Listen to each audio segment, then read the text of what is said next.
Cold showers, ice baths, 5 a.m. rituals, Pomodoro technique, how to lock in. Self-improvement videos have taken YouTube and other social media platforms by storm, leaving us with a wealth of information. I have not seen a time before this where these types of videos have been so popular. People are giving each other advice on what the most successful people have done, how to make the most of your time, how to become an academic weapon, or how to become rich quickly. This all seems to be a much better turn from our other brain rot content out there, right? So, what's my problem with them? First, I want to preface this by saying that I have spent countless hours watching these previously mentioned self improvement videos, and I certainly have tried many of the techniques or habits that these people suggest, and I even still use most of them. My issue isn't necessarily with the techniques themselves, but with the way they're presented and the way that we interact with them. So let's get into the problem I'm noticing with these types of videos. And it's something I noticed in myself too, which is why I'm making this video. On the surface, these videos seem great. There's lots of useful information in them, but that's exactly the problem. There's often too much information crammed into these videos. 10 techniques to enhance your productivity and focus.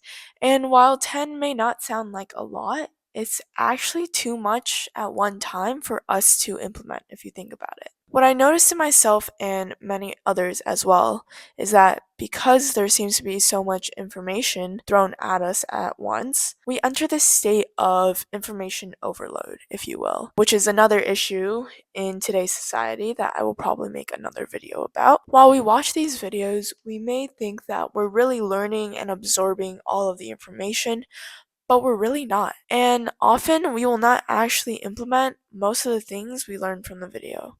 Instead, we will see another flashy thumbnail and catchy title talking about another series of self improvement tools and click on that, ultimately forgetting almost everything we just learned. People may eventually get around to implementing a few of these techniques later, but the bigger issue is the lost time from mindlessly watching these videos. Even worse now, the rise of using AI to make these videos takes away from the personal connection aspect that I believe is very important and very valuable when watching these types of videos. You can clearly tell when a video was generated with an AI voice, AI drawings, and an AI script. It takes away the personal connection and relatableness that's necessary to convey the nuance and human aspect in these habits. Going back to my previous point, we're not machines. We don't have to implement every single life hack and go all Brian Johnson trying to optimize our lifestyle to 100% perfection. Instead, we should focus on implementing a few small changes at a time, ones that complement and enhance the type of lifestyle we want to live. It's your life, you can choose how to live it.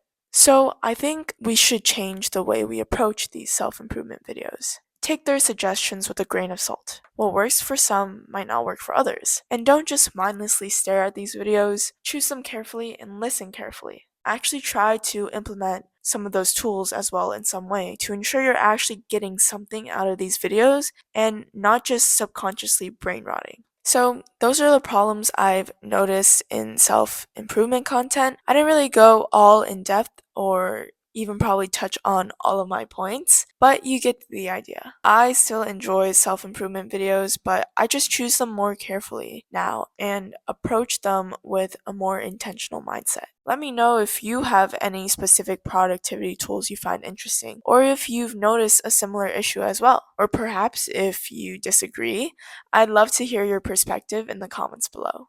Thanks for listening, hit subscribe, and I'll see you in the next one.